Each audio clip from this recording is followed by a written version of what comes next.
Hi everyone, welcome to Math Tutorials. For today, we're going to talk about work problem involving ratio. A and B can finish a piece of work together in 12 days. The ratio of their efficiencies is 2:3. How long will each person take to complete the work alone? So suppose A's one-day work is 2x, since it says there 2:3. And B's one-day work is 3x. Now, combining A and B, we have 2x plus 3x is equal to 5x. So, this is now their combined work. Let's have the first statement. They finished the whole work in 12 days. So, whole work meaning one work, and then in 12 days. So, in 12 days, let's multiply it to their combined work. So that is 5x is equal to 1 whole work.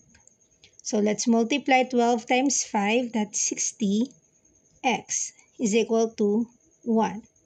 Dividing both sides by 60, cancel, we get x is equal to 1 over 60. Now next, A's one-day work is 2x. So, substituting the value of x for this one, we have 2 times 1 over 60.